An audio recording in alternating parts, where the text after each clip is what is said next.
Good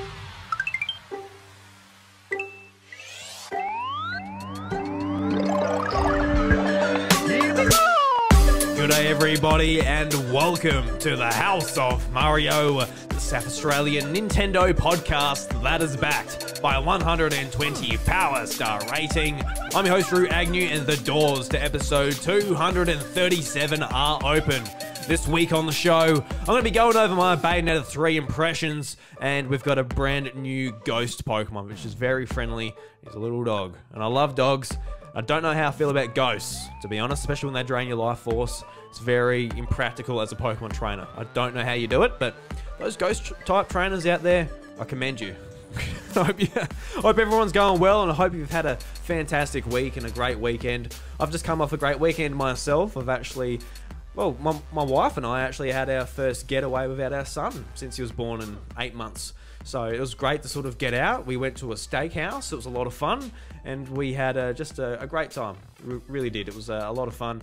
And had a bottle of wine and had a couple of drinks. And they had a spa bath there, which was cool. Always like a spa bath. It was nice and relaxing. I always like putting my hands in front of the jets and just feel like getting a hand massage. I think it's really nice. If you haven't tried that before, just get your hands in front of that bubble jet. What are you doing out there? But yeah, apart from that, man, just been working and doing my thing. It's been an interesting week because it's just been that wet and raining here in South Australia. It's just been awful weather, and I know across Australia it's been just really unfortunate as far as like the floodings and that's what's going in Victoria. So anybody that is listening in that part of the world, I hope you're going well, and I hope that you haven't been too affected by things. Because even when I went to Melbourne a couple of weeks ago for PAX, it was just the roads were closed and there was a little bit going on, but things have become a little bit worse than that now. So yeah, hope you're all going well if you're in that part of the world. But before we get into things, I'd like to go over some housekeeping. If you haven't yet, go over to youtube.com/iDruby, leave a follow. I'd really appreciate it. We're at 122 subscribers, which is pretty cool. So go and check out that, the video version, and some other videos I've got planned to go up. I'm going to be doing an unboxing of the Pokemon, I was about to say Sword and Shield, Violet and Scarlet Nintendo Switch OLED model. So that'll be pretty cool. That'll be up over there. And also, if you'd like to support the show that little bit more, you can go to patreon.com/iDruby, where you can get exclusive podcasts and early access and ad-free access and all that stuff, depending on what tier you follow at. So go and check that out if that interests you as well. So just for the Guru Geek Out this week, it pretty much was my sort of weekend away with Chantel.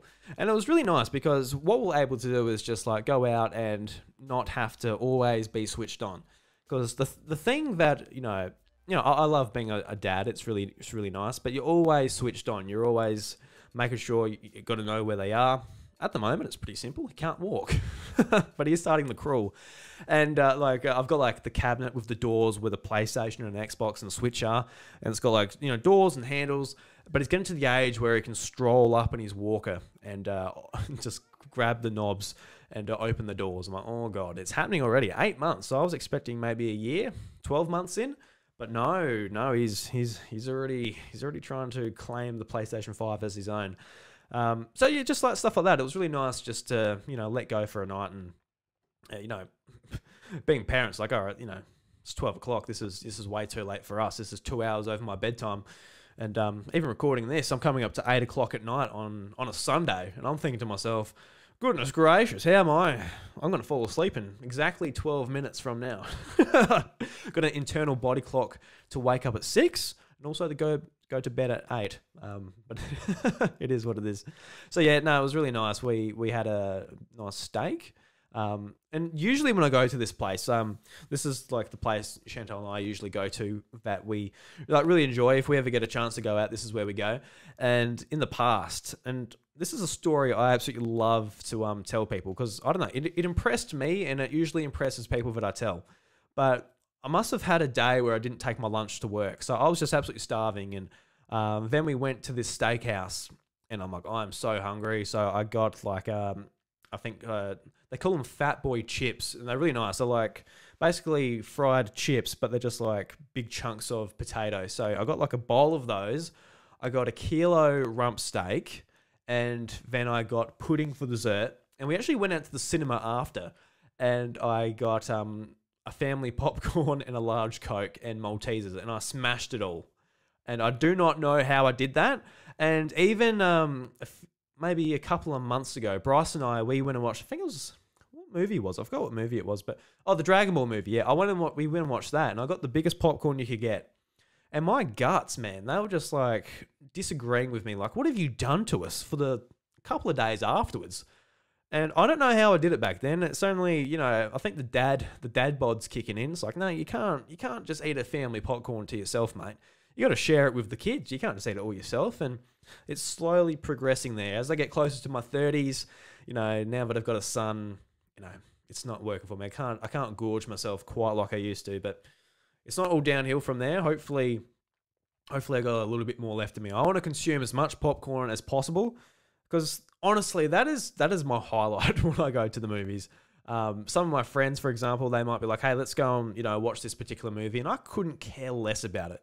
But it's a good excuse to get out the house and maybe have some popcorn. But yeah. So yeah, that's my little guru geek out. I think this episode is going to be a little bit quicker than usual, just purely because of my recording schedule this week. And also just like there is not much news at all. The games are coming out, and, you know, as far as all the announcements and I guess general news, that there's, you know, not too much, which is good. I quite like, you know, that games are finally coming out. We're actually getting to play some of them. But over the last week, I haven't played a whole lot. I've mainly just played Bayonetta 3. And that's typically just been because, like, I had a good chance to get into video games and sit down on the couch on Friday night. I was thinking, like, oh, do I get into Persona? Do I do some Nier Automata? And they're two games, obviously, that I've bought and have come out recently. And I'm like, all I wanted to do was sit down and watch some stuff on YouTube. I just felt like sitting and vegging out. I ordered some Chinese food. I got a 4-pack of Canadian Club and Dry. And I just watched some random stuff on YouTube. I don't know. I got my algorithm. I don't know how it triggered it, but it came up with like How to Catch a Predator, which is just like a, you know, it's a very, it's interesting in, you know, some ways. It's just like, you know, these, you know, child predators being caught, and, you know, they're in like the worst time of their life, basically, that, you know, they've been caught and they're being questioned by Chris Harrison. Was it Harrison? Yeah, Chris Harrison. And it's just yeah, some despicable people, but it's fascinating to watch and kind of eye-opening as well, because I'm extremely naive to just like how sick some people can be. So ended up watching some of that, and then I'm like watching some YouTube tutorials because they popped up, and then like some, I don't know, some gaming Let's Plays. It was a weird night, but I enjoyed myself anyway. But I finally got around to actually getting into a game just on Sunday when we got home from a little weekend getaway. And I actually really do want to get into Bayonetta 3. And just before I talk about Bayonetta 3, I do have, well, I don't have to, but I'd like to tell you guys, just be, you know, 100%, you know, transparent, that I was provided a launch day code by Nintendo Australia. So thank you very much to the team over there. And, you know, Bayonetta 3, it's a game that I was looking forward to, but I wasn't like dying to play it necessarily. And earlier this year, my sort of goal was to play through the first 2 games. And I guess I was thinking about it just earlier today that, you know, starting Bayonetta 1 earlier this year, I played it, like I enjoyed it for maybe 4 or 5 hours, but it didn't hook me enough to, I guess, come back to it. And even Bayonetta 2, honestly, when I got it on Wii U back God knows when it came out, can't remember exactly what year. But I had the same thing with that too. Like I played it for a few hours and that was great. So that could potentially still happen with Bayonetta 3. Like I am like probably just like 2 hours into it. So we'll see how it goes. This is a week-to-week podcast. So we'll see if I do stick with Bayonetta 3. But just with my first couple of hours, man, I am a lot more hooked than I was with the first 2 Bayonetta games. And that honestly could be because like I have looked into the stories of Bayonetta 1 and 2. And I'm like, that's actually really cool. I actually really like what they do with the stories and once you break it down. Because with these games, there's so much flashy sort of stuff going on that you might be a little bit distracted. And if you don't learn the, I guess, the combat systems, it also might be a little bit confusing. But I seem to pick it up pretty quick in Bayonetta 2. And yes, I did play a little bit of the other 2 games as well, going through the tutorials and how the basic game works. But jumping into this one, I felt a lot more comfortable getting into it. And I'm really sort of enjoying just like the wacky sort of, the characters and everything that's going on. The set pieces are just over the top, extravagant. It's really fun just to watch. And when you're actually getting into the gameplay as well, it's a lot of fun doing the combos and everything. But I guess, some people out there, they might not know what Bayonetta 3 is, because, Bayonetta relatively is a sort of a niche franchise. So, Bayonetta, it's a game made by Platinum Games, obviously the third game in the series, and it's an action game. It might be similar to, Devil May Cry or other, combo-based action games, but there's a lot that you can do. You've basically got 3 buttons that you can interact with. You've got your range attack, your fists, and your kicking abilities. You can also jump around and stuff too, and different combinations do different moves. So I've sort of been playing around with some basic ones, just the ones that they have in the pause menu that kick, kick, kick, then kick, kick, kick, punch, punch. And then there's like different timing that you can do different moves as well. So really interesting. Like I can imagine just like mastering this combat system, you would be able to do some just unreal stuff, which is really cool. But what really interests me actually about the game, I was looking at some interviews from Nintendo Life a little bit earlier today as well. And I don't think there was anything like super noticeable to bring out of it for the show. So I'm not going to bring it up as a news story on this podcast. But what I found really interesting is like one thing that the team said is that they're, in debt to Nintendo forever for actually getting this game off the ground and, getting it developed and published on the Nintendo Switch. So I thought that was interesting. But also that this game went into production after Scalebound was cancelled. So Scalebound was a cancelled Xbox One exclusive, funded by Microsoft, but obviously something within the relationship went horribly wrong, whether it was Platinum Games, because Platinum Games does have a shaky sort of development schedule. There's a lot of hits out there. There's Bayonetta. There's, Astral Chain. There's a lot of like awesome action games out there. But they also made like, the Avatar Korra game, the Teenage Mutant Ninja Turtles game that wasn't too good. And some of their licensed stuff, you can tell that they just sort of ship it in. But Scalebound, that was a game I was heartbroken was cancelled. And there's so many levels of why I was just devastated Scalebound was cancelled.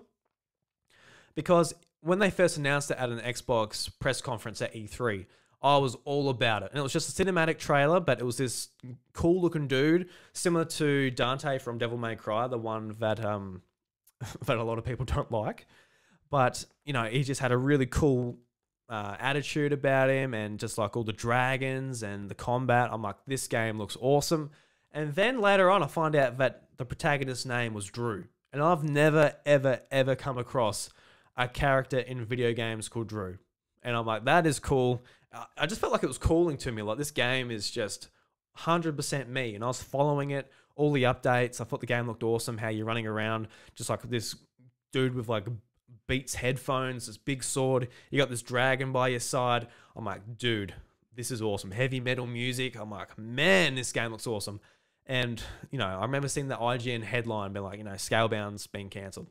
I was like, man, that sucks. But playing a couple of hours of Bayonetta 3, and I know this was in the trailers and the previews and all of that, I have ultimately stuck away from them because I didn't really need to, get spoiled or get all the information. I was going to get this when I played the game. But seeing like the demons that you can activate through like, your abilities, you hold in the left trigger, and as you're holding that in, you're basically controlling a certain demon that you've got. And so far, I've progressed through the game. I've unlocked 3 demons. I'm sure there's a few more or many more. I don't know how many demons are in the game, but they all feel different. I've got one which is like this big sort of dragon beast. Another one that is this lady who's pretty cool. And I've just unlocked like this fire demon spider, which can like crawl around the map really quickly, shoot out little mini spiders that explode. And oh my God, they're so cool. And I was sort of playing it. I'm like, oh my God, like the DNA from Scalebound has just transferred over to Bayonetta 3 just perfectly. And I never really thought about it. I remember seeing at E3 how they did a big Bayonetta 3 trailer. And I've actually just gotten to that place now, which is actually pretty cool to see. But I was like, I never actually thought of it that way, especially since like, Scalebound gets cancelled. and Bayonetta 3 gets into development, and they use some of those mechanics and ideas in Bayonetta 3. You know, a series that is, you know, relatively well established, that won't get cancelled by Nintendo most likely unless they really muck up. Yeah, I was just really impressed, and I think that difference that they put into the game, it's drawn me in so much, because, you know, Bayonetta is all about scale. You're fighting these huge gods and all that. But now you can sort of, you know, a lot of them, I can sort of meet their scale. I'm like, oh my God. And I just hold in the button, choose what demon I want to fight alongside. And then, you know, I'm using that. And they've all got different abilities. You know, the dragon, for example, he can like latch on and just like smack them side to side, you know, just crunch them down. And then the sort of I forgot the names of them, sorry, but the lady for I don't have a better term than that, but she, like, you can do a certain combination and of button prompts, and then she like sends out a love heart, and it immobilizes your enemies, which then you can like do certain combos and really use your advantage there, which, you know, I think is just a great addition to the game. I really enjoy summoning the demons and using them, because apart from that, like, I can't tell a whole lot of difference between the actual gameplay. I'm sure it is there. I'm sure Bayonetta fans out there, you know, can tell me all the minute differences that they can feel, and maybe new combos for Bayonetta and her friends in there. But yeah, I'm really impressed with that aspect of the game. That's probably what stands out the most.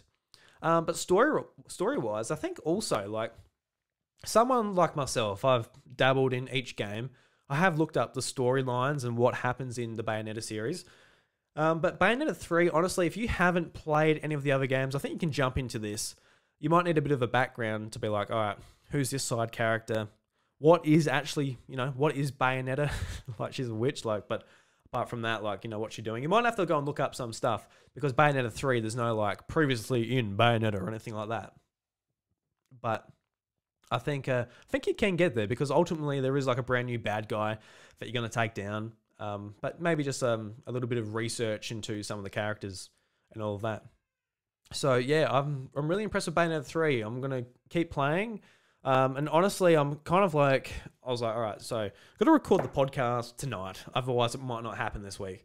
But I really just wanted to sit there and play Bayonetta 3 still. I didn't really want to have to do too much else. So yeah, I think I can't wait to play more. But I remember saying last week, like, you know, I want to do, you know, Persona 5.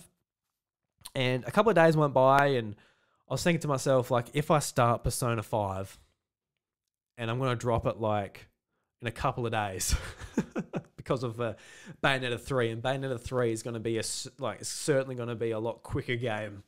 So I think my idea for my backlog, or it's not even a backlog at this point, but like my current game log, is that I'm going to get through Bayonetta 3 and start tackling Persona 5 Royal on Switch, and then maybe have some smaller projects on the side to get through.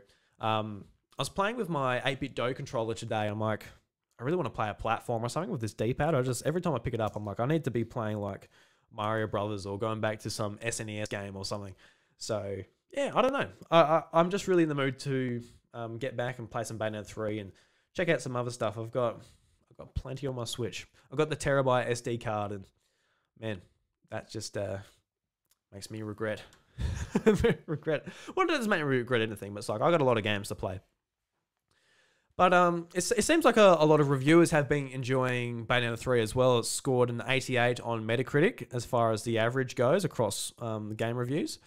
And a lot of people are, you know, really enjoying it. And even, like, I guess on the technical side of things, Digital Foundry have actually, you know, they've sort of come across, like, you know, I guess the Switch's shortcomings as far as, I think it outputs to 800p docked mode, and, you know, whatever. It doesn't really matter, but, you know, it's not full HD or anything like that. And that is the strange thing about the Bayonetta series. And I've been thinking about it, because typically, like, a Nintendo franchise, just say Mario or Zelda, the transition between, like, Wii to Wii U, you could see a noticeable difference, especially just going HD. Like Mario Galaxy to Mario 3D World. The HD made it just that much crisp and more vibrant. The characters and the colors just come to life. And then the Switch Mario Odyssey, like it just like you can see a progression, even though I guess the power between each console was relatively the same, really. But with Bayonetta, it's a series that's been stuck in time visually. It's really quite strange. And, you know, playing Bayonetta 3, I would say that its weakness is its graphics, not its presentation. Its presentation is just spot on as far as everything goes. But it is funny because, like, you know, Bayonetta on, like, Xbox 360 and I guess PS3. The PS3 port back in the day was awful. So if you really wanted to play this game when it came out, you know, Xbox 360 was the place to play it. But then, you know, obviously only having the sequel on Wii U, the Wii U wasn't any more powerful really than any of those consoles. So it didn't really progress graphically. And now the Switch is basically the same power again. You know, we didn't really have a big sort of graphical tune-up as far as those consoles go. So, you know, Bayonetta 3, it's kind of similar in some ways to how the original looked back when it came out. Which is just a weird observation because, like, a lot of other series haven't really been, I guess, stuck that way just through technical limitations. Even Nintendo's own franchises, like you compare Kirby the Forgotten Land that came out earlier this year, that, you know, just through the nature of that game being so cartoony and colourful, you can see a massive difference between Kirby games on Wii and, I guess, you know, not really that many on Wii U, apart from that stylus game and, you know, stuff like that. But yeah, you can see a massive difference between just like Nintendo's own franchises, but something that's a little bit more realistic, even though Bayonetta's not realistic looking at all. Yeah, it's just, it's been stuck in that way for a little while. And just my last point on Bayonetta 3 as well. Jennifer Hale, obviously the new voice actor for Bayonetta 3. A lot of controversy, you know, and it's just been changing every week. I've been talking about it. So I'm not going to talk about it this week. Some more information coming out has been a little bit sad as far as that goes. I think Helen has done sort of a disservice to her voice acting community for, you know, not being upfront by a lot of the details, which is unfortunate, and some other sort of details about the charities she was sort of suggesting you put your money towards. And I'm not going to bring that up. That's not the place here for a Nintendo podcast, but you know, it's a little bit disheartening. But Jennifer Hale, man, I don't know. I haven't sat there and listened to Helena's voice acting and then Jennifer Hale's, but she does a great job as Bayonetta in Bayonetta 3. She really does. And personally, as like a very flaky Bayonetta player, I can't say I notice a difference. And even in the trailers and that, before all this controversy happened, I couldn't be like, oh, has the voice actor changed? I don't know. But yeah, we'll find out a little bit later, I guess. If I go back to the first two games. But yeah, man, this is definitely a pickup, I reckon. If you're into action games, Bayonetta 3 is pretty cool. And even if you haven't played the first two, pick up Bayonetta 3. Do some research, just like, all right, what's the backstory for Bayonetta and the cast of characters and what's happened. Just a bit of a Wikipedia read or something like that. That'll get you up to scratch, because I was a little bit worried about that as well. Being like, all right, am I going to be able to get Bayonetta 3? Like, there's a lot of lore, there's a lot of stuff that's going on. But I've noticed a lot of people that are also excited about the game and playing it in my like Twitter circle. Everyone's saying like, what the hell's going on? I don't know. It's just fun. So just play it like that, man. Like, it's all good. Like, even like Devil May Cry. I love Devil May Cry. I think it's wicked. And, you know, playing playing a Devil May Cry 5. I don't know what's going on. But it's cool and it's fun. It's got awesome music and there's a lot going on. And, of course, Bayonetta, you get the pleasure of seeing some sexy lady in your action game. You don't have that very often when it comes to a Nintendo game. You get some Fire Emblem, but they don't get that naked. Bayonetta gets very naked. There was a point where I was like, oh my god, she was just naked. But they don't put any details on the, you know, the crevices and that. It's just flesh color. It's like, all right, what's going on here? Anyway, cool game. Let's jump into some news. So this is a very light news roundup. And this is actually pretty cool. I was actually really happy to see this. We're obviously getting a lot more information about Pokemon Violet and Scarlet. Under a month to go until the release of the game, which I'm very much anticipating. In saying that, though, this is probably the least excited I've been about a Pokemon game. And I don't know exactly what it is. I don't know if it's because Pokemon Legends Arceus came out earlier this year. I've already had a really awesome Pokemon experience within the last 12 months. I don't know if it's because I got a lot going on with a brand new son and that, and my mind is just focused elsewhere, or I'm just not that excited about what I'm seeing. But that third option, I don't think that's it, because I think they're doing everything I want. Because truly, when it comes to Pokemon, I'm just like, I want to explore. And this is exactly what they're literally telling me, please go and explore. That is what this game is all about. So I don't think it's the third option. I think it might be the second option. But when the game comes out, man, my Switch is going to be in my pocket, and I'm going to be drawing it out whenever I can. But we got a brand new Pokemon, which is a ghost type dog Pokemon. Called Greavard, which is, I don't know, he's so adorable. I saw my first sort of time seeing him. I think Jamie Penning actually posted the trailer in the Discord, and it just came up with the thumbnail. I'm like, oh, they got a dog. You know what I'm like with dogs. I love them so much. But reading from the Pokedex description, Greavard has such a friendly and affectionate personality that paying it even the slightest bit of attention will make it so overjoyed that it will follow you wherever you go. Of all the Pokemon residing in the Paldea region, it is known to be especially easy to befriend. However, Greavard will slowly, inadvertently absorb the life force of those around it. So it's best not to play with it too much.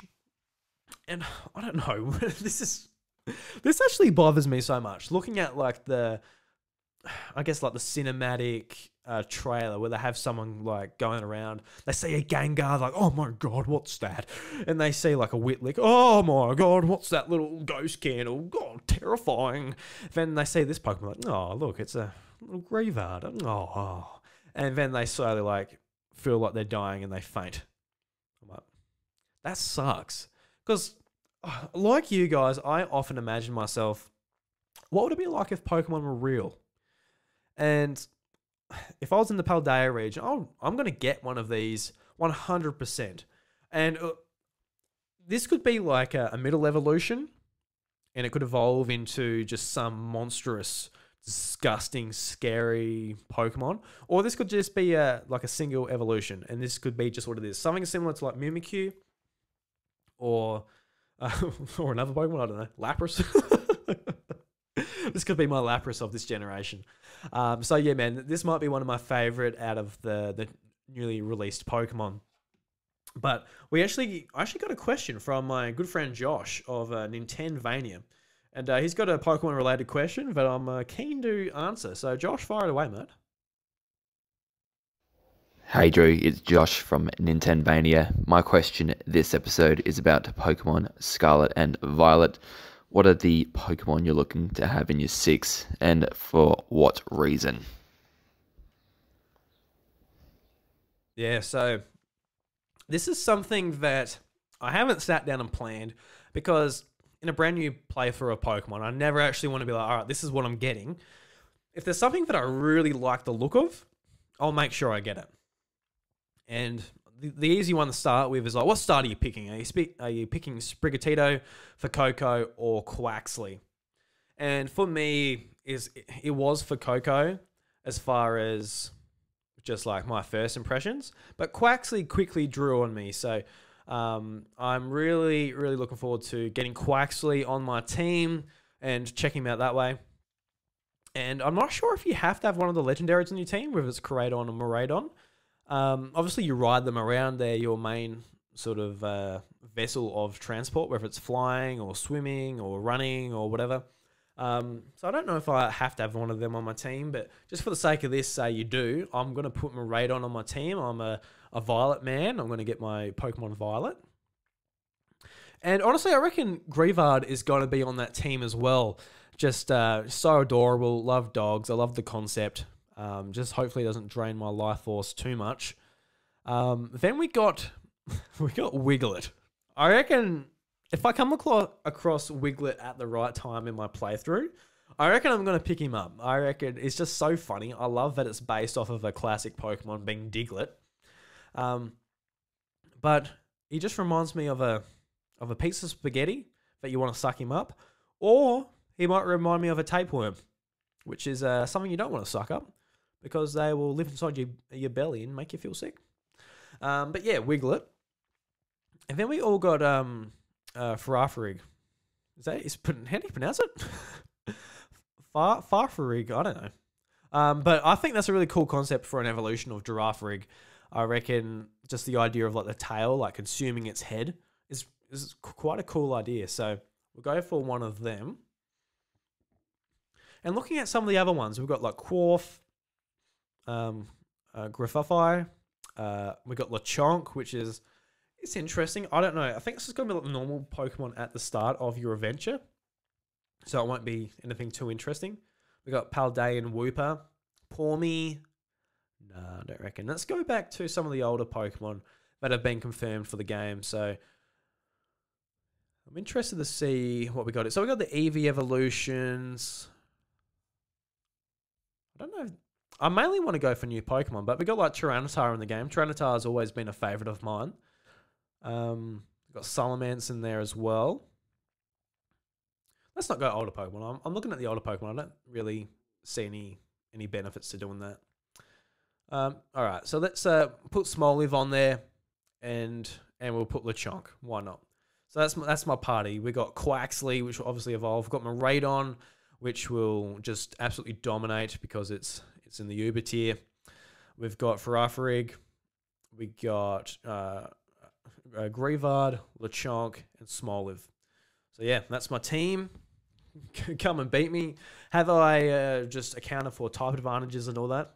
No, I have not. No, I have not. So wish me luck. Next up, I just got the story from gamesindustry.biz, and it's just about the Zelda wiki and how it splits from fandom to regain its independence. So let's read through the article and then we'll discuss it from there. A long-running online encyclopedia dedicated to the Legend of Zelda game series has separated itself from owner fandom due to conflicting ideals. Zeldapedia was made in 2005 and remained an independent entity up until 2017, when it was transferred to Gamepedia. Fandom acquired Gamepedia in the following year. In a statement, the Legend of Zelda wiki editor-in-chief said that even after the transfer and acquisition, the site sought to continue its mission of curating an editorial independency, high-quality wiki operated by fans, but added that, "We have come to believe that these ideals are incompatible with fandom." Following fandom's recent buyouts and questionable staffing decisions, we feel we have no choice but to do our part and keep the internet free from corporate consolidation, the post continued. The statement also urged other wikis under fandom to detach from the owner and encouraged fandom employees to unionize. "We can keep the internet free from homogenizing control together, but it must start with us," the post concluded. Fandom recently acquired a number of gaming brands, including GameSpot, Giant Bomb, and Metacritic. It also sold off role-playing resource D&D Beyond earlier this year to Hasbro, which it acquired from Curse in December 2018 alongside Gamespedia. GamesIndustry.biz reached out to fandom, which it said would not be providing a comment at this time.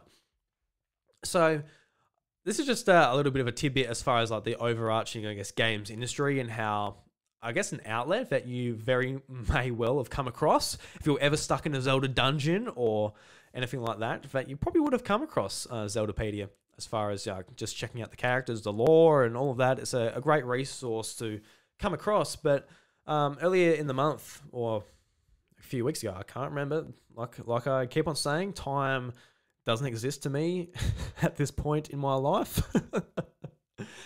But fandom, they came and bought like a bunch of games media places, and stuff like GameSpot. Honestly, I feel like they've always been irrelevant to me. I remember when I was really into IGN and IGN podcasts, I went and had a look at some other outlets. I'm like, what podcasts and what content do you offer? Because I'm I'm looking for some more. And GameSpot really just never had it for me. And even now, they've never really been a place that I went to. Giant Bomb, obviously used to be independent place. Definitely not now. And obviously they've been bought by Fandom. And I guess the biggest one that they did pick up was Metacritic, which is interesting because Metacritic is just a great resource just to get a bit of an idea about the overarching sort of thoughts on a game. Obviously, you never just look at the score and say this is exactly what it is just because it's on Metacritic, but it's a good sort of ballpark figure to go and have a look at. But it's interesting that some of these wikis actually have the power just to remove themselves from Fandom, because Fandom, it did start off just as gaming wikis, and they're branching out to get more companies and all that within their branch. So I guess keep checking out Zelda Wiki or Zeldapedia. It's independent again, so awesome. Because Breath of the Wild 2 or Tears of the Kingdom now, you'll pick it up next year and you're like, where the hell do I go? Where are the shrines? How do I get this item? You might come across Zeldapedia. So yeah, go and check that out. And believe it or not, that is the news that I've pulled out this week. Really not much going on. Like I said, the games are coming out. We've gotten some great ports. We've got Mario Plus Rabbids, Sparks of Hope, and now Bayonetta 3. And now we're sort of just waiting for Pokemon, I guess. And they're the main heavy hitters from Nintendo for the year. And yeah, that's exciting stuff. But let's move into some Red Coin releases, talk about a little bit what's going on as far as games that came out this week on the Nintendo Switch. So let's get into it. So first up is Bayonetta 3, which we talked all about. You can get it for $80 on the Nintendo eShop.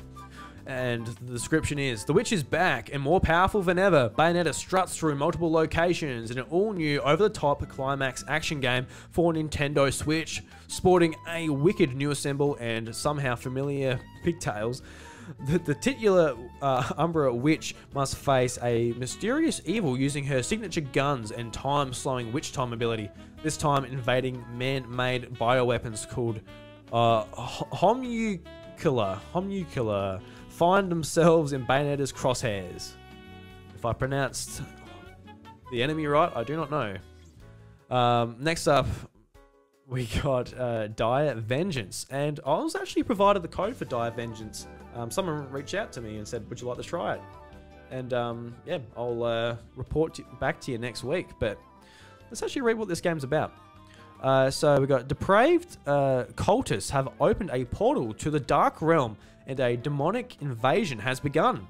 Pandora ventures into the depths of hell to slay the dark powers who threaten to conquer the world of light. Collect soul orbs to upgrade your abilities and uncover arcane weaponry hidden previously in the deepest dungeons. Run, jump, and slash your way through frozen wastelands, lava-filled chambers, and living caverns made of petrifying flesh as you do battle with hordes of condemned monstrosities. Defeat the many masters of each stage to reach the final showdown with the devil herself. So what are the features here? We've got gorgeous hand-painted sprites, flexible power-up system, 20 unique sub-weapons, over 60 unique enemies, and 21 challenging bosses. Wow. Yeah, she got a reaction of, oh, 21 bosses, that sounds intense.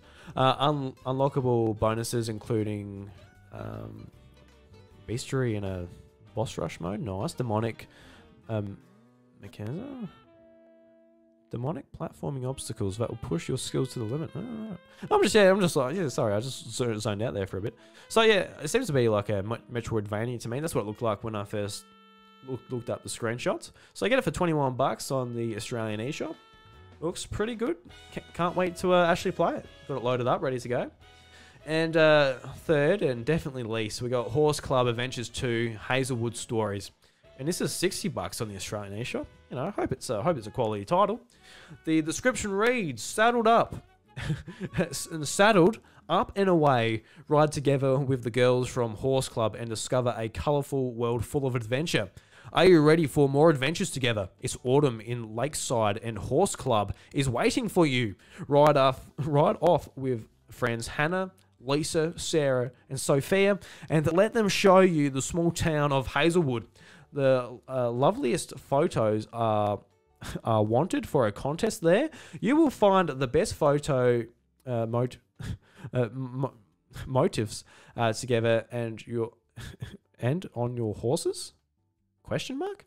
It's not so easy, but luckily you meet up with lots of friends who help you, and afterwards you can play out a wide variety of stories with them, helping out at the riding stables, taking photos of birds, finding hidden treasures. Apart from the thrilling main story, Jesus Christ, and diverse experiences await you too. Demonstrate your skill at elegance dressage on the dusty western riding grounds in fast-paced obstacle course races, herding stubborn livestock, and pop and gallop while trying to improve your high score. So, I don't know. I've had enough of reading that description. Let's have a look at what the game is. We've got some nice, vibrant graphics. It doesn't look awful. That screenshot might the ground looks a bit meh. I don't know. I can't tell. I'm not a horsey person. This also seems like it's very much put towards maybe like a young girl as well, into your horses, like Saddle Club.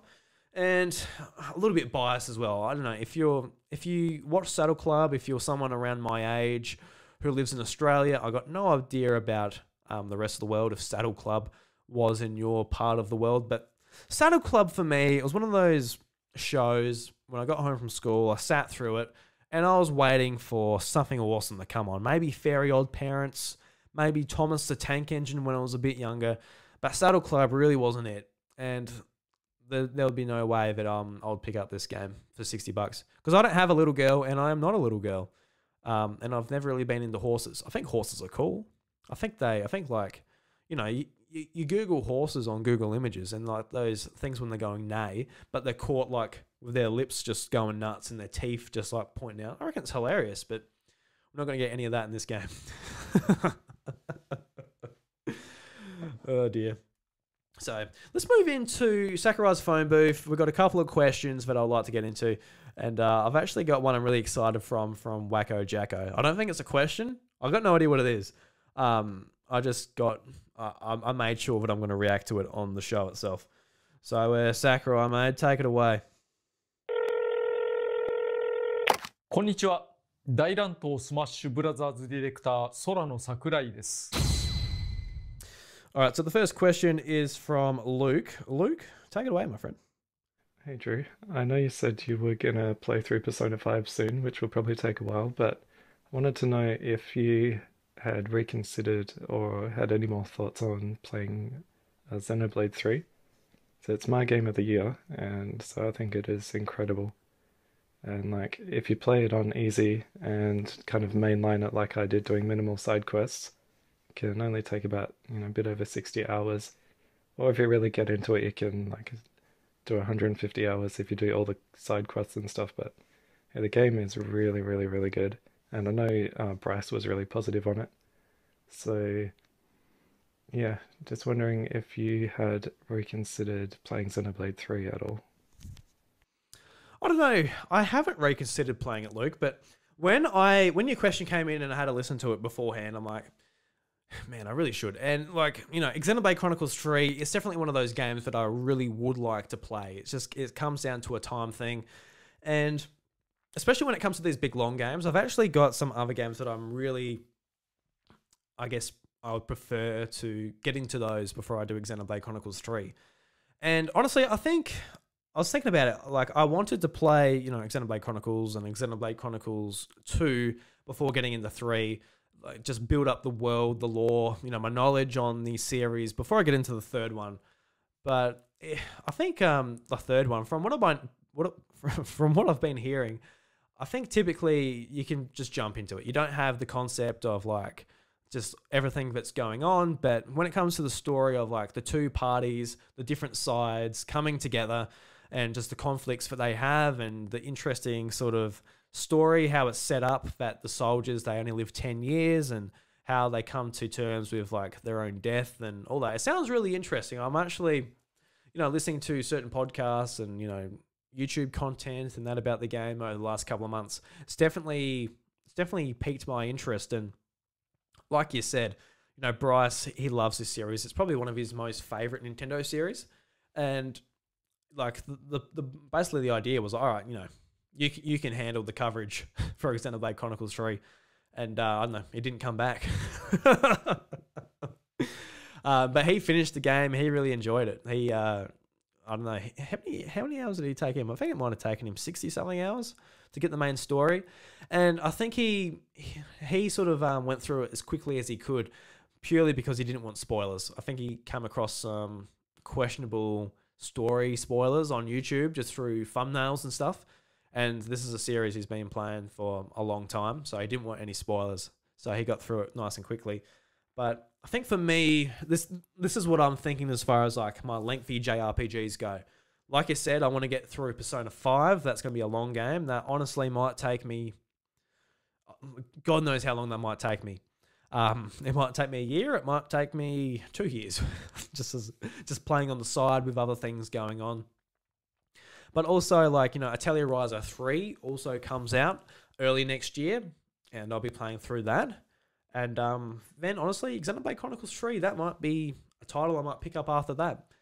But as far as like, Xenoblade Chronicles 3, it was a tough thing for me because I always play every Nintendo game that comes out. And that was like the one that I just didn't touch. There was a Kirby's Dream Buffet. I guess you could count that. I didn't pick that up. That's a $22 game that, I just didn't have any use for. I didn't have a multiplayer need as far as just rolling around as a Kirby. But it's definitely on my list of JRPGs to get to. And I would like to play it before the Switch ends, before the lifetime of the Switch ends. So, I don't know, man. You've brought it back onto my attention. That's for sure. I wasn't really thinking about it before, but I'm like, a lot of people are saying to play it. I'm like, all right, I think I might need to play it. And even like not finishing the other two games. If any of you guys out there are like, no, Drew, you need to finish the other two games, like it makes no sense. Like, let me know. But I'm very much intrigued about Xenoblade Chronicles 3. But got some other games to play, and it's also a weird thing for me as well. Like I'm still in the, I guess, experimental phase of doing the House of Mario by myself, and a lot more pressure gets put on you as far as like, all right, I can't play one game and have like two other people playing different games, and you put them all together, you got 3 in-depth impressions on 3 games. But when it comes to doing this itself, or by myself, I'm very much like, all right, I need to try and work out a way to do my coverage as best I can. And the last couple of weeks I haven't been playing much, and it is what it is. I've got other things to manage as well, but do I play Xenoblade Chronicles 3 for 2 months, not play anything else? So I just got to balance the games out as best I can. And when it comes to early next year as well, like, will people want to hear anything on Xenoblade Chronicles 3? I'm not sure. And that's something I'm thinking about with it, like Persona 5. Like Persona 5, it is a brand new game for Nintendo players, but it's a game that's been out for 5 years, since 2017 on PlayStation 4. So yeah, I don't know, it's something I'm thinking about, but at the moment, yeah, definitely Bayonetta and Persona, Nier Automata, Pokemon. Yeah, there's a few things in front of that. So yeah, thank you very much for your question, Luke. It was good to hear you on the show. Next up, we got Wacko Jacko. He's done some, well, people in the Discord. He posted it in the Discord. People said it was a good laugh, and he's done his Toad impressions on the show before. And this one, the file's called Totally Toad Yes. Okay, so let's hear from Wacko Jacko. Jesus Christ. Hey, God. is this the House of Mario? Crossed. Is anyone here? trying to call it my favorite podcast show. Anyway, I guess I'll just leave a message. Oh God, Toad.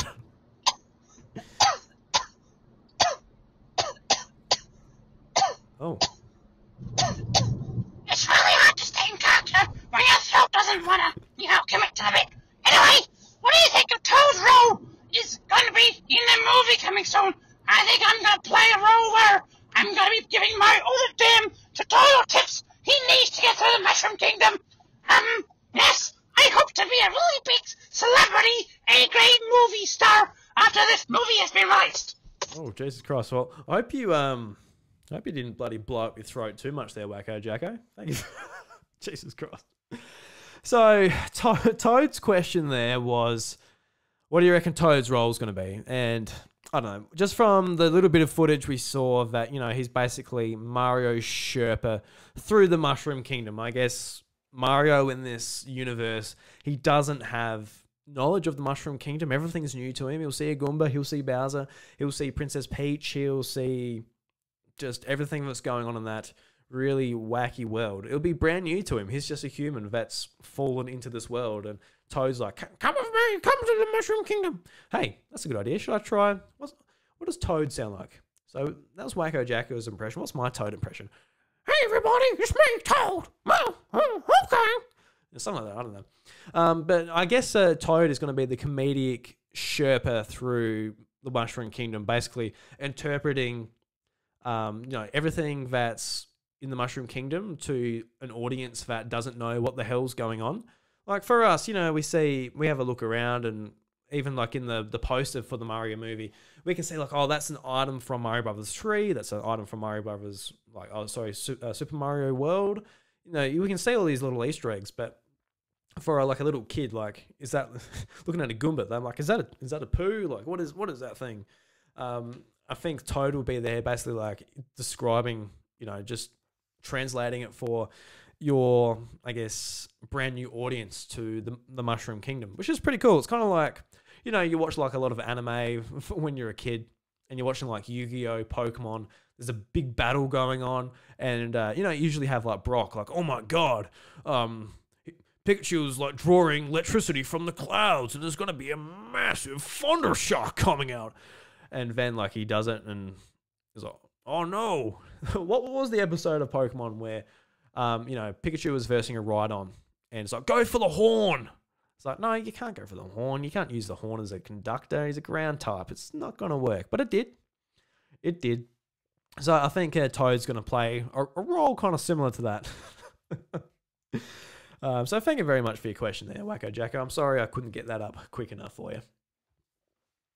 Because, didn't work in the Google Doc. And I put it in the Google Doc. So, yeah. My fault. So, if you guys would like to submit an audio question like that, you can go to the House of Mario Discord. You can find a link to our Google Drive, and you can put in your submission there. You can also put in your submission on twitter.com/thehouseofmario, where typically I put up a post asking for questions and that. I didn't this week because I didn't. A bit lazy. Sorry about that.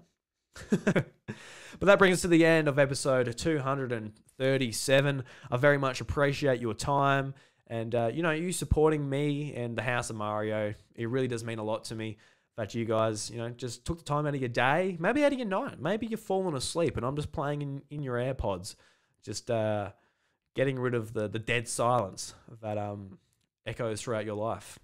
I don't know. I hope not. I hope you're going well. But thank you very much for listening. Support from you guys means the absolute world for me. And you make this house a home. You truly do. But until then, the doors to the House of Mario, they're closed. I'll catch you later. Sorry, I didn't mean to do that a second time.